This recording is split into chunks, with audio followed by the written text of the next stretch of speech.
Graça e paz, queridos. Amém.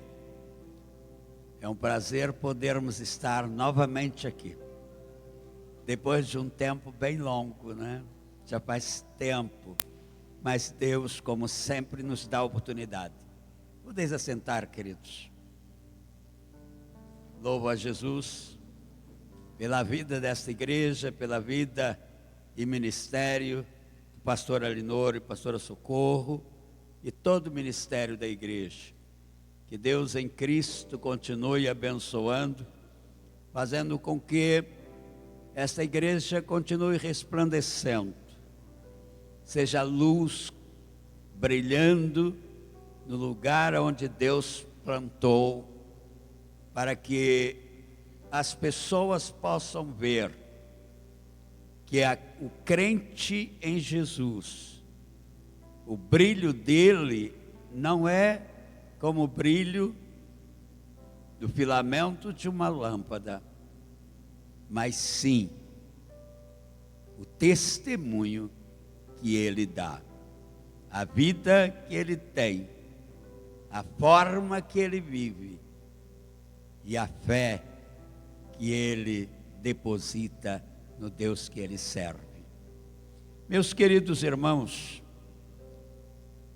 quando falamos com o pastor Alinor, quando conversamos e que ficou acertado para que eu pudesse estar aqui hoje, louvo a Deus pela confiança e agradeço a confiança do pastor Alinor em nos ceder o púlpito da igreja, da qual ele é pastor, para que hoje pudéssemos ministrar aqui. Ele me falou que a igreja está recebendo mensagens sobre a volta de Jesus, os acontecimentos. E eu queria aproveitar dentro disso hoje, falar alguma coisa sobre a volta de Jesus.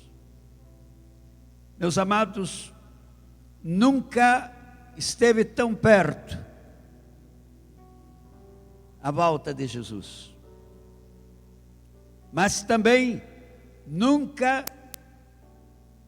Deus esteve cobrando, e nós muitas vezes não ouvimos Deus cobrando de nós a nossa vida de santidade, de fidelidade, de amor, de perdão, porque Ele mais do que ninguém, mesmo não tendo recebido do Pai a palavra, o dia, a data, a hora em que Ele vai voltar, mas Ele sabe muito bem que a vinda, que o arrebatamento da igreja está perto. E nós, como crentes, precisamos entender que não é o pai, não é a mãe, não é o marido, não é a esposa que tem que dar conta de nós. Não é o pastor da igreja que tem que dar conta de nós.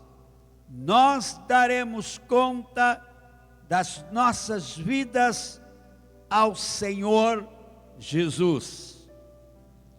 Prestaremos conta a Ele dos nossos atos,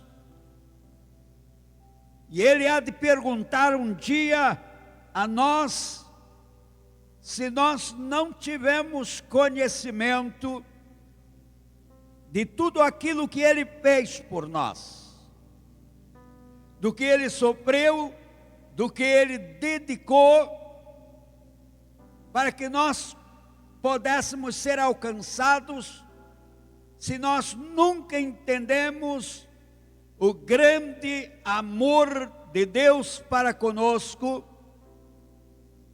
Porque se nós não estivermos preparados para a volta do Senhor Jesus. De nada terá valido sermos crentes anos a fio. De nada valerá o teu dízimo, o meu dízimo, a minha oferta, a tua oferta, os dias e horas que passamos no templo ou fazendo alguma coisa. É preciso termos consciência e não estarmos desapercebidos. Na primeira vinda de Jesus, foi anunciado no Velho Testamento, os profetas anunciaram que Jesus viria, mas infelizmente as pessoas não deram importância. Até os grandes estudiosos da época, até os sacerdotes que eram ministradores no templo, não entenderam. Jesus veio e eles não o receberam, eles não o entenderam. Assim será na segunda vinda de Jesus.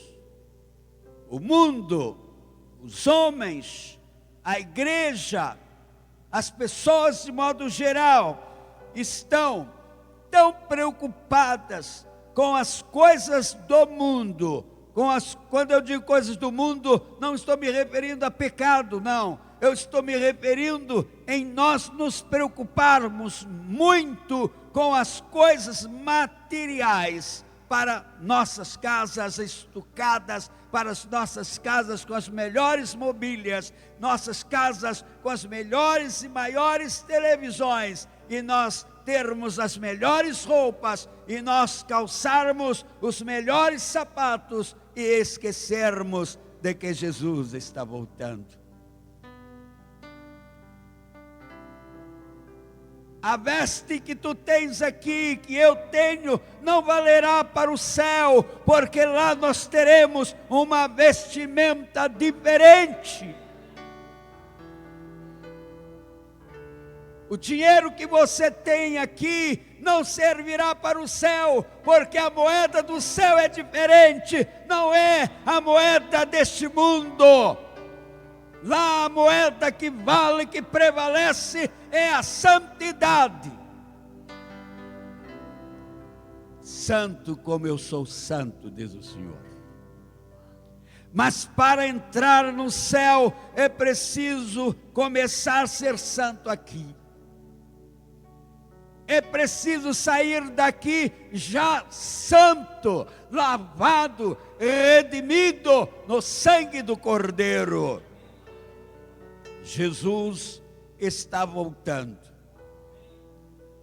E olha, meu amado irmão e irmã em Cristo que me ouve nesta noite. A Bíblia diz no livro de Apocalipse: eis que cedo venho, ou eis que venho sem demora. 7 vezes a Bíblia, o Apocalipse repete isso. Eis que cedo venho. 7 vezes. E eu quero falar nesta noite exatamente sobre 7 coisas, lembranças que nós precisamos ter sempre em nossas mentes acerca da volta de Jesus. A primeira coisa é voltar às primeiras obras. Você lembra quando você se converteu a Cristo? Você lembra que um fogo tremendo ardia no teu coração, na tua alma? Você lembra que você era incendiado pelo Espírito Santo? Que nada te impedia de ir à igreja ou de vir à igreja, de fazer a obra de Deus. Você tinha tempo para orar, para ler a Bíblia, para pregar o Evangelho, para ensinar alguém. E você lembra que agora não sobra mais tempo. A faculdade toma o nosso tempo, a escola toma o nosso tempo, o trabalho toma o nosso tempo, a família toma o nosso tempo. No entanto, a família está tomando o nosso tempo e a família está se perdendo. Sabe por quê, queridos? Porque nós esquecemos das primeiras obras. As primeiras obras que Deus fala na sua palavra é exatamente o sentimento profundo, o desejo ardente de obedecer e de fazer a vontade do nosso Deus. Mas o tempo vai passando, nós vamos convivendo com pessoas diferentes, uns mais espirituais, outros menos espirituais e outros nada espiritual. E nós temos um defeito como seres humanos. Nós temos um defeito que é pegar alguma coisa, copiar alguma coisa das pessoas, seja bom ou mal. Quando menos a gente espera, a gente está fazendo aquilo. Quando menos a gente pensa, já fez. E o Senhor Jesus Cristo disse na sua palavra: lembra-te, pois, de onde caíste, arrepende-te e volta à prática das primeiras obras, e se não venho a ti, e moverei do seu lugar o teu candeeiro, caso não te arrependas. Apocalipse 2:5. É hora da igreja reconhecer, não a igreja, Ministério Cristão da Família apenas. Estou me referindo ao contexto geral. Nós fazemos parte da igreja do Senhor. No contexto geral da igreja que está espalhada em todo o mundo, nós somos uma partícula do corpo de Cristo. Mas esta partícula precisa estar talhada para o seu lugar e precisa encaixar no corpo. Esta partícula precisa ser lavada no sangue do Cordeiro. Esta partícula precisa desejar ardentemente o céu. Esta partícula precisa desejar ardentemente ver a glória, ver o rosto, ver as maravilhas do Senhor lá no céu. Aqui você olha e vê as lâmpadas acesas, e a Bíblia diz que lá no céu nós não precisaremos de luz elétrica, nós não precisaremos do sol, nós não precisaremos da lua, porque a glória do Filho de Deus, Ele brilhará e encherá de glória, de brilho, aleluia, porque é Ele, aleluia.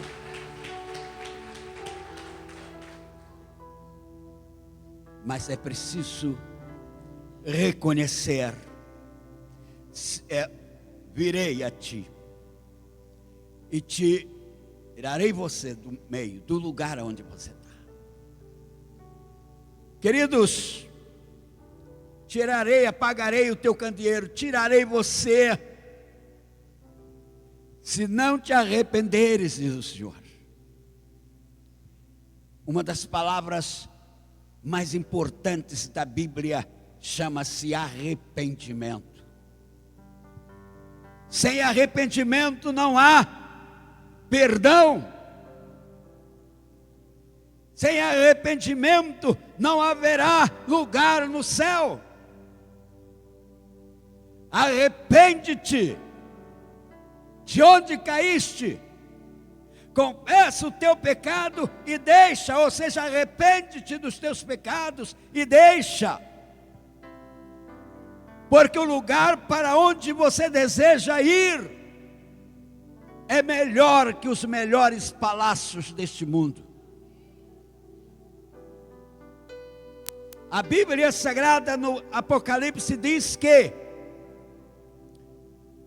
as ruas são de ouro e cristal. Já pensou em morar numa cidade assim? Pois nós vamos morar. Nós vamos morar. E eu quero te ver lá. E eu quero, em nome de Jesus, que você também me veja lá. Porque eu também sou homem, também sou pecador, também sou falho. Eu posso até não ir, se eu não seguir os princípios da palavra de Deus. Mas estou me esforçando, estou lutando, estou batalhando, estou fazendo tudo aquilo que a Bíblia me ensina, para que eu possa um dia receber do Senhor a palavra: vinde bendito de meu Pai, possuir por herança o reino que vos tenho preparado desde a fundação do mundo. Isto é para mim e é para você. Você deseja entrar no céu como o quê? Como um crente fervoroso. Pastor, a palavra ainda agora diante da glória, né? Você quer entrar no céu dando glória, né? Você quer chegar lá no céu como igreja? A Bíblia Sagrada diz no Apocalipse que João ouviu distante um som muito grande, muito forte, como o som de muitas águas. Não dava para entender o que era. Era um som muito forte. Não dava para entender. E ele foi andando, caminhando, se aproximando. E para surpresa dele, quando ele chegou mais perto, que ele olhou, ele viu uma multidão. Era a igreja do Senhor. A igreja do Senhor, dando glória, dando aleluia, cantando louvores, adorando ao Pai, ao Filho e ao Espírito Santo. E eu sempre digo a Deus: Senhor, eu quero aprender a adorar o Senhor. Eu quero entrar no céu um dia, dando glória ao Teu nome, porque não há nome maior, nem mais poderoso, nem melhor do que o nome do nosso Senhor Jesus Cristo, Salvador, Cristo ungido. Ele é o nosso Deus. Queridos, nosso segundo ponto, falei ainda há pouco, arrependimento. Mas antes de entrar neste ponto, queria que você voltasse à prática do primeiro amor. É assim que a Bíblia diz, não sou eu. É a Bíblia quem diz. Volte à prática do primeiro amor. Você amava Cristo de uma maneira tão maravilhosa. Você amava a Bíblia. Você lia a Bíblia de dia, de noite, a qualquer hora. Você estava lendo a Bíblia. Hoje a Bíblia está lá de canto.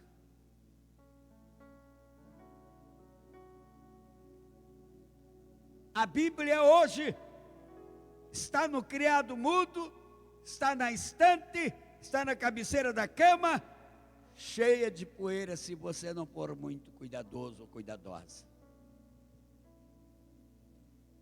Está lá. Às vezes tem Bíblia de vários tipos, para estudos de vários tipos, mas não lê nenhuma. Às vezes a gente gasta dinheiro comprando uma Bíblia, né, caríssima, porque tem isto, tem aquilo outro, e no fim nós não estudamos nada, nós não lemos nada, e a Bíblia fica lá jogada. A Bíblia diz assim: olha, não é no criado mudo que devemos guardar, não é na estante, é no coração. Guardo no coração a tua palavra, para não pecar contra ti. Guarde no coração a palavra de Deus, para você e eu não pecarmos contra Deus.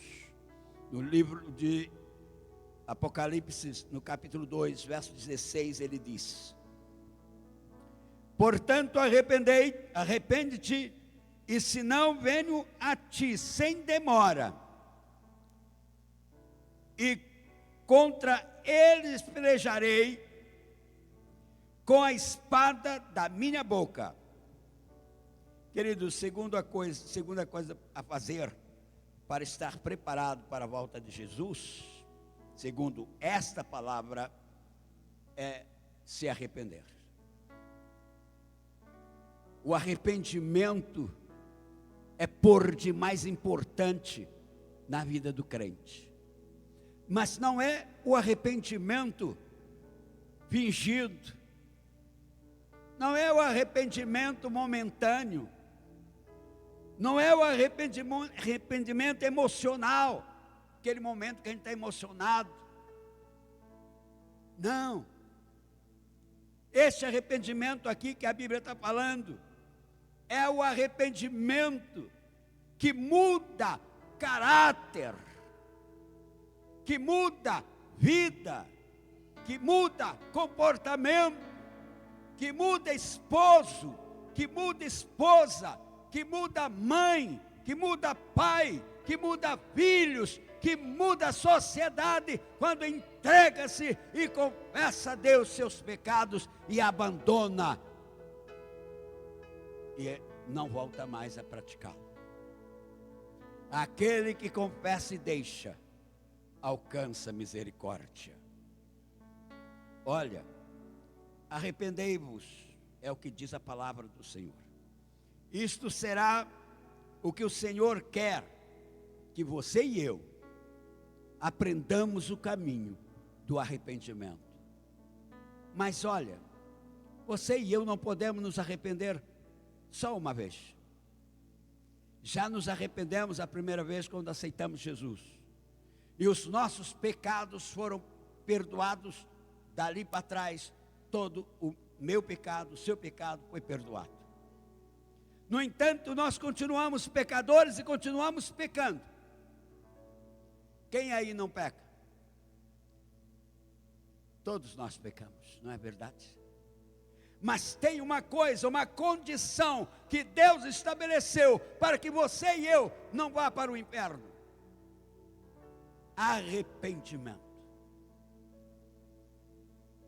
Se você reconhece que pecou, arrepende-te. Confessa o teu pecado, arrepende-te, abandona-o. Você pode até cometer outro pecado, porque você é pecador, mas aquele que você confessou, você abandona ele, e você continua uma nova criatura em Cristo Jesus. É necessário o arrependimento. Arrependimento, meus amados, prepara a gente para o encontro com Jesus. Sem arrependimento, não há remissão de pecado. Sem arrependimento, não tem como o Senhor perdoar pecado. Nós muitas vezes choramos, mas não choramos de arrependimento. Nós choramos muitas vezes de emoção, porque a palavra, ela mexe conosco, porque o hino que é cantado mexe com as nossas emoções, porque nós fomos mexidos muitas vezes com uma palavra que foi transmitida, e a gente até chora, mas não se arrependeu. Sabe por que não se arrependeu? Eu disse a uma pessoa esta semana passada ou melhor, quando ela disse: pastor, Deus tinha dado uma palavra, e eu disse para ela, e ela disse: pastor, será que a palavra vai se cumprir?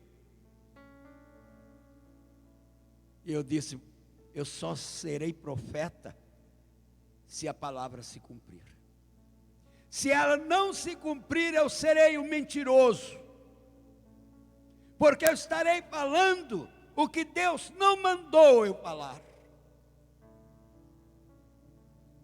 Queridos, quando você tem convicção do que Deus fala com você, do que Deus tem dito a você, do caminho que Ele traçou para você, você certamente vai encontrar uma forma, uma maneira de dizer para Jesus, com sinceridade de coração: Jesus Cristo, meu Pai amado, como você queira chamar, como Paulo chamava, né? Papaizinho querido, Abba Pai, meu paizinho, papaizinho querido.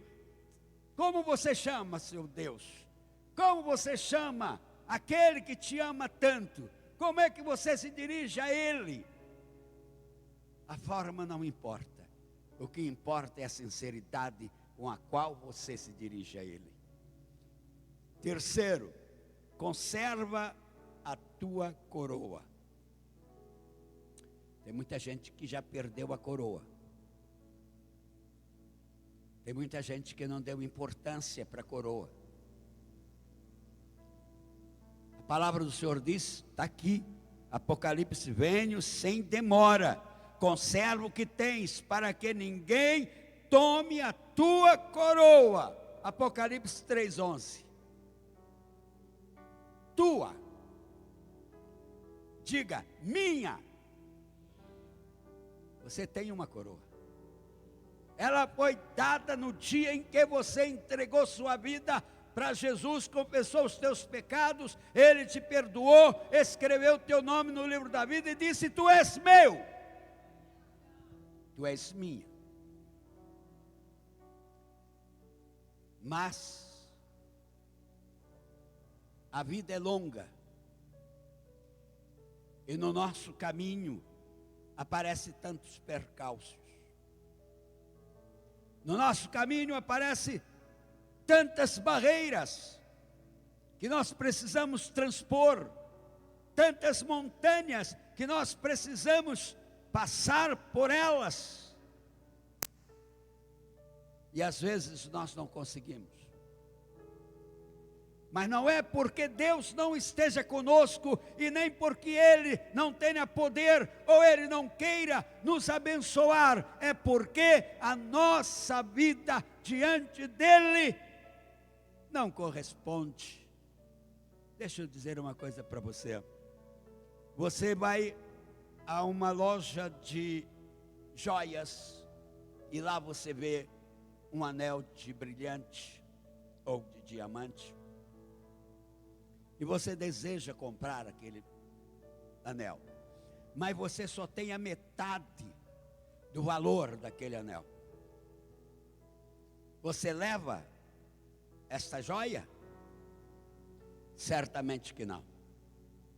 Porque o dono da loja não vai desvalorizar o que é seu, aquilo que é importante.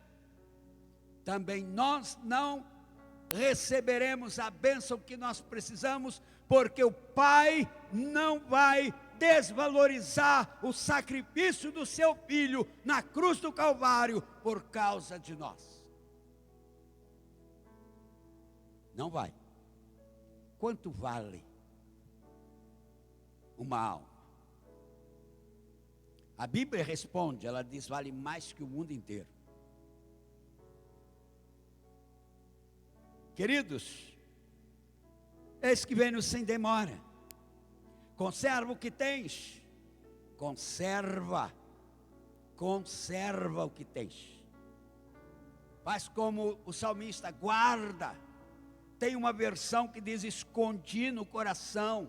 Eu gosto mais dessa versão. Escondi no coração. Sabe por quê? Quando eu guardo, alguém pode ir lá e ver, encontrar com mais facilidade. Mas quando eu escondo, eu posso guardar num cofre, eu posso guardar dentro de uma mala, eu posso guardar em algum lugar, mas esconder é no lugar mais secreto que tem. A palavra do Senhor nesta noite está dizendo para você: não perde a tua coroa. Ela custou caro. Ela custou mais que o anel de diamante, de brilhante. Ela custou mais que o ouro e a prata que existe neste mundo. Porque você vale mais que o mundo inteiro. Jesus olhou do céu, Deus olhou do céu para a terra, não viu um justo sequer. E não viu um outro meio de salvar, de arrancar da mão de Satanás as almas perdidas. Então ele resolveu dar aquilo que lhe era mais precioso para resgate da tua e da minha alma. Você daria seu filho, sua filha para morrer por um ladrão? Por um assassino? Por alguém que não vale nada? Certamente que não. Mas Deus deu. Mas Ele deu por quê? João 3,16 responde: porque Deus amou o mundo de tal maneira. Não existe idioma no mundo que explique, que determine o tamanho ou o valor do amor de Deus. Deus amou o mundo de tal maneira. De maneira que não tem explicação. Diga: Deus me amou de maneira que eu não posso explicar. Mas mesmo não podendo explicar, Ele escreveu o meu nome no livro da vida. Mesmo não podendo explicar, Ele disse que preparou uma mansão lá no céu para mim. Não se turbe os vossos corações. Crede em Deus e crede também em mim. Na casa de meu Pai há muitas moradas. Se não for assim, eu vos teria dito: vou preparar-vos lugar, e quando eu for preparar lugar, voltarei outra vez e vos receberei para mim mesmo, para que onde eu estiver, estejais vós também. Isso é glorioso demais. Jesus quer que eu esteja onde Ele está. Jesus quer que você esteja onde Ele está. Ele quer que você vá para onde Ele está. E é uma coisa maravilhosa que vai acontecer. Ele vai voltar para buscar você. Amém? Ele vai voltar para buscar você. Só precisa você estar preparado. Preparado. Ah, pastor, mas eu não sei. É por isso que Jesus Cristo disse: ó, vigiai. Vigiai. Porque não sabeis a que hora há de vir o Filho do Homem. Vigiai. Vou sair da minha casa, quando vou sair da minha casa, antes de abrir a porta da minha casa, eu me posto ali e digo para Deus, faço uma oração: Senhor, não sei o que eu vou encontrar na rua, e nem sei o que me espera lá fora, não sei com que armadilha o diabo traçou nas ruas por onde eu vou andar, mas Senhor, manda na frente os teus anjos desfazendo toda a obra do diabo, tudo aquilo que ele planejou contra mim, contra a minha vida, contra a minha alma, contra a minha salvação, contra a minha família, em nome de Jesus Cristo, destrua, porque a tua palavra diz que se eu pedir alguma coisa ao Pai, em nome de Jesus será feito. Amados,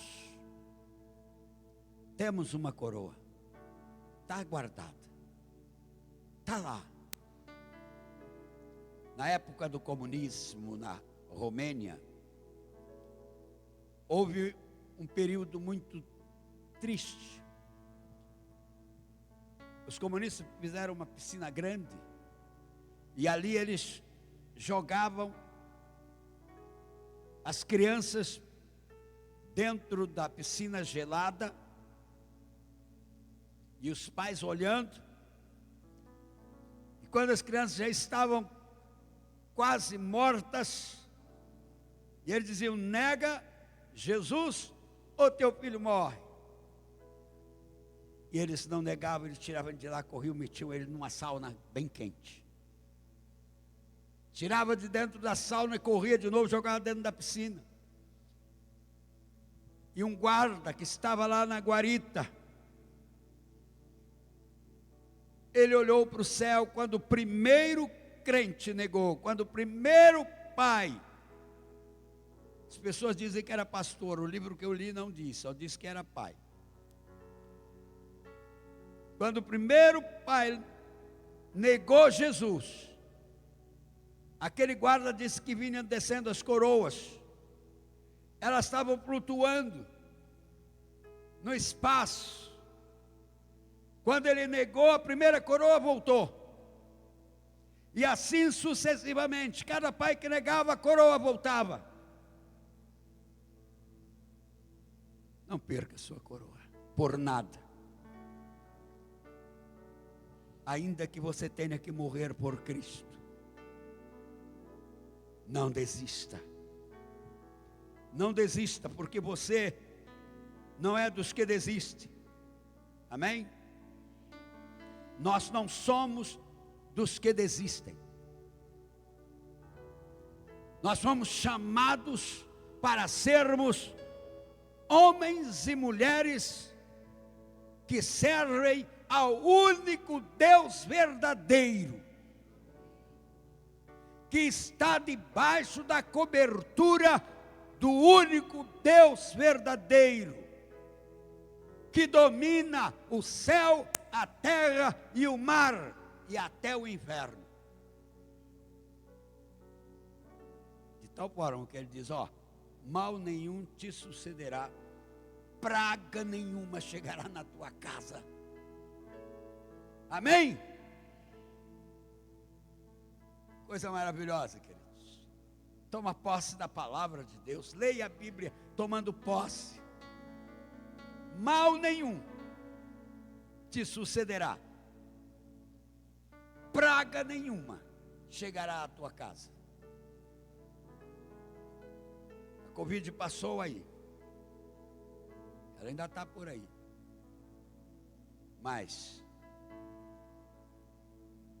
tenho certeza que teve crente aqui, muita gente aqui, que ela não foi lá na sua casa, porque praga nenhuma chega lá. Não matou ninguém da tua família. Por quê? Porque praga nenhuma tem poder e autoridade sobre a sua vida. Mal nenhum acontecerá com você. Quarto ponto: guarda as tuas vestes. Guarda as tuas vestes. Falei de vestimenta ainda há pouco, falando que a gente às vezes, usa ou quer as melhores roupas, gasta dinheiro com as melhores roupas.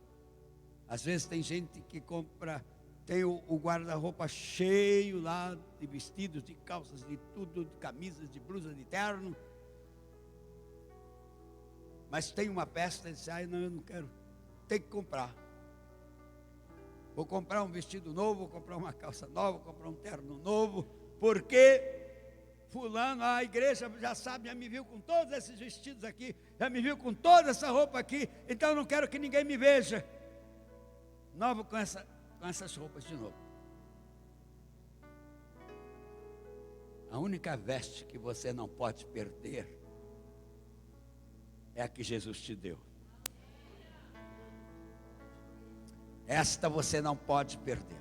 E você deve fazer tudo o que for possível e o impossível para não perder esta vestimenta. Apocalipse 16:15 diz: eis que venho, como vem o ladrão,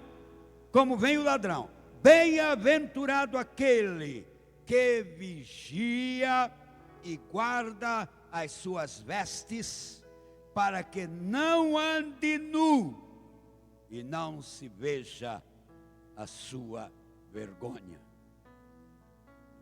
Tem tanto crente andando nu por aí. Não, pastor, eu nunca vi nenhum. Você não, mas Jesus. Porque ele não está falando aqui da vestimenta aqui, ó. Ele está falando da vestimenta espiritual. Ele está falando do comportamento. Qual é o teu linguajar?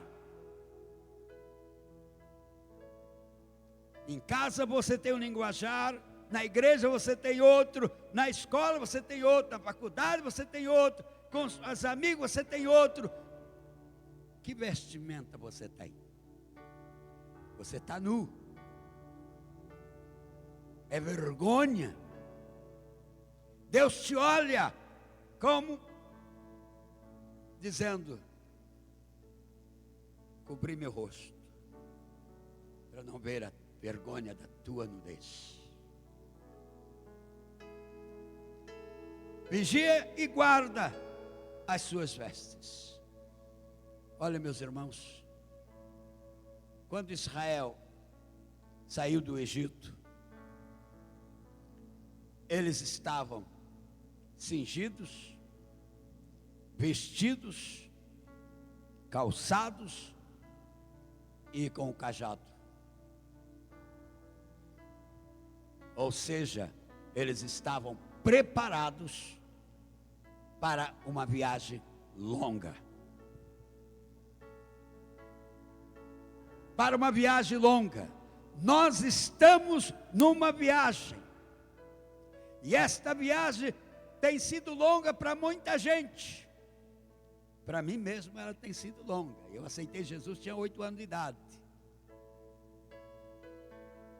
Ela está sendo longa.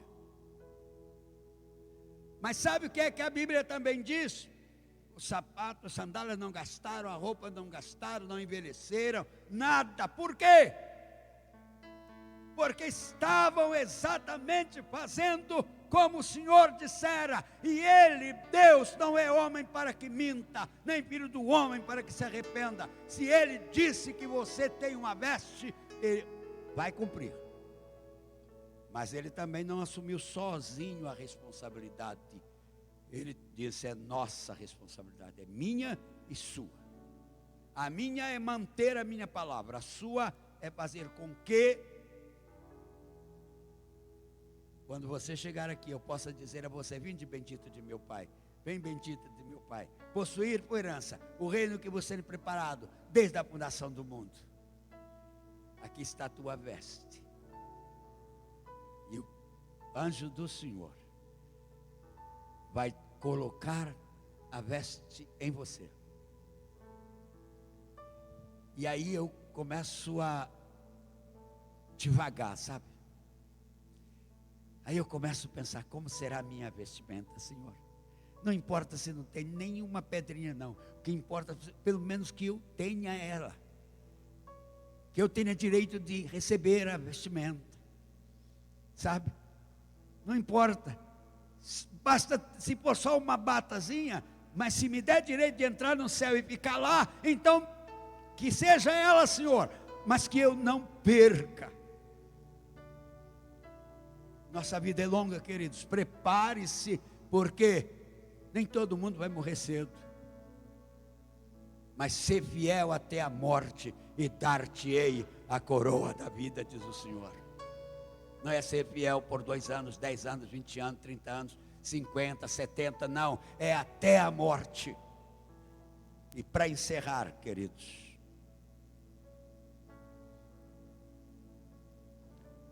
guarda a palavra.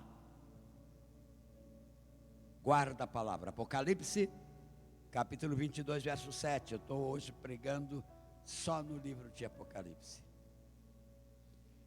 Ele diz assim: eis que venho sem demora, bem-aventurado aquele que guarda as palavras da profecia deste livro. Bem-aventurado. O que quer dizer a palavra bem-aventurado? Feliz, muito feliz. Você é feliz?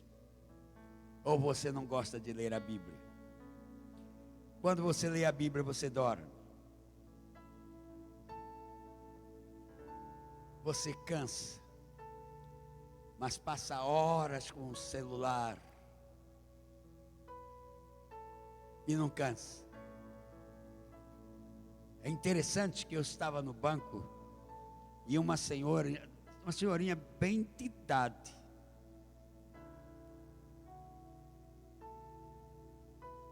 a fila estava grande e quando eu cheguei, ela já estava na fila dos idosos, tá? Aquela fila enorme assim. Eu cheguei, fiquei lá no último lugar e ela lá na frente, no celular dela lá, e mexendo, e foi, entramos no banco, porque fica no salgão ali do banco, entramos no banco, e ela sentou lá numa cadeira, e lá, eu falei, meu Jesus, eu não aguento olhar 10 minutos, começa a lagrimar a minha vista, e essa senhora, talvez seja mais velha do que eu, e esse tempo todinho, aí me veio à mente a palavra, a pergunta, se fosse a Bíblia, será que ela estava esse tempo todo? Ah, pastor, mas a Bíblia tem a letra tão pequena, o celular a gente pode aumentar um pouquinho. Não, mas tem Bíblia de letra grande, não é? Você também pode botar a Bíblia no celular e ler, abrir, né? Fazer com que a letra fique grande. Quantas vezes você lê a Bíblia por dia?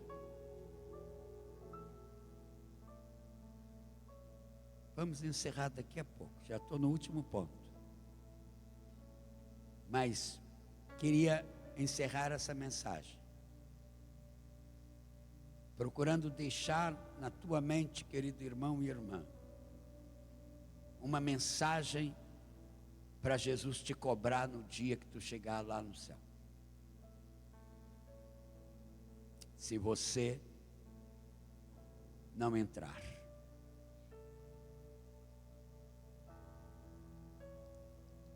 Olha, guarda.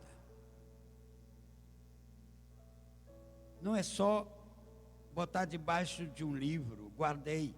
Eu pego R$100, botei debaixo do livro, botei dentro do livro. Minha esposa tinha esse costume de pegar o dinheiro dela e botar dentro do livro. Olha, um dia eu chamei ela e disse, olha, não está certo. Não faça isso. Isso só revela irresponsabilidade. Não, mas eu já sei onde está e tal. Essa é desculpa. Aprenda. Guarde. Porque se sumir daqui, você vai dizer, fulano pegou. Quem pegou? Fulano pegou. Quem foi que pegou? Reúne todo mundo, todos os filhos, todo neto que está lá. Quem pegou de vocês? Né? Quem vai já pegar peia? Quem não? Não, culpado foi você, porque deixou lá. Mas se você guardar, esconder lá dentro do seu coração esta palavra, se você ler esta palavra, na verdade a Bíblia não manda que leia ela. Você não encontra nenhum versículo dizendo leia a Bíblia. Você não encontra. Pelo menos eu já li a Bíblia 70 vezes e não encontrei. Mas encontrei na palavra de Deus dizendo, examinai as Escrituras, porque julgaste ter nela a vida eterna, e são elas mesmas que testificam de mim. Quer conhecer Jesus? Quer conhecer Deus? Quer conhecer o Espírito Santo? Leia a Bíblia. Quer conhecer o caminho para o céu? É Jesus. Fora dele não tem não. Ele diz, eu sou o caminho, a verdade e a vida. Ninguém vem ao Pai, senão por mim. Ou seja, tem gente dizendo, ninguém vai. Não, não é assim não. É ninguém vem. Para ir para o céu é preciso passar por Jesus. Se não passar por ele, não entra lá. Meus queridos irmãos e irmãs, Que o Deus de toda glória possa nesta noite nos abençoar. Que a sua palavra possa ficar gravada em nossos corações. Que não sejamos apenas ouvintes da palavra, mas praticante dela. Estava vindo de Brasília para Manaus com um diácono da nossa igreja. E nós vínhamos do lado direito. E do outro lado tinha uma moça oriental. E ela ficou me olhando. Naquela época eu tinha cabelo ainda. Fiquei com vergonha do diácono, né? Que ela ficava ali me olhando. Tinha uma cadeira perto da nossa. Ela saiu de lá e veio e sentou do meu lado. Aí ela perguntou: o senhor vai para onde? Eu falei: vou para Manaus. Ela disse: eu também vou. E ela começou a me contar a história da vida dela. E ela disse: eu disse, mas por que você veio sentar aqui? Ela disse: porque eu vi uma coisa no senhor que eu olhei para todo mundo no avião e não vi. Havia uma luz sobre o senhor. E ela começou a dizer: eu fugi do orfanato, meu pai me mandou para o orfanato, eu fugi do orfanato, estou vindo. Quando eu chegar lá em Manaus, meu pai vai me bater e eu vou me matar. Diácono do meu lado, ouvindo a conversa. E eu falei para ela do amor de Jesus. Eu falei para ela da graça salvadora de Jesus. Do amor redentor de Cristo Jesus. Do perdão. E disse a ela que a Bíblia ensina que nós devemos amar e respeitar nossos pais. Dei o meu telefone para ela. Ela me deu dela. 15 dias depois que eu estava em casa, o telefone toca, eu atendo, ela diz: pastor, sabe quem está falando? Eu falei: não conhecia a voz dela, o tempo foi tão pouco que não deu para gravar a tonalidade da voz dela. E ela disse: sou eu, a moça do avião. Que bom, que maravilha que você está ligando. Certamente você está ligando porque você não morreu, né? Aí ela disse: não, pastor, pelo contrário, o senhor não falou de Jesus para mim? Eu falei. Pois é, quando eu cheguei em casa, meu pai não bateu, não. E eu fui para uma igreja, procurar uma igreja perto da minha casa, aceitei Jesus, pastor. Eu agora estou servindo a Jesus. Amados, procure viver Jesus. Procure viver Jesus. O apóstolo Paulo diz: olha, não sou mais eu quem vive, é Cristo que vive em mim. Encerro esta palavra dizendo a você que não seja mais você quem vive, mas Cristo vivendo através de você. Amém. Que Deus nos abençoe.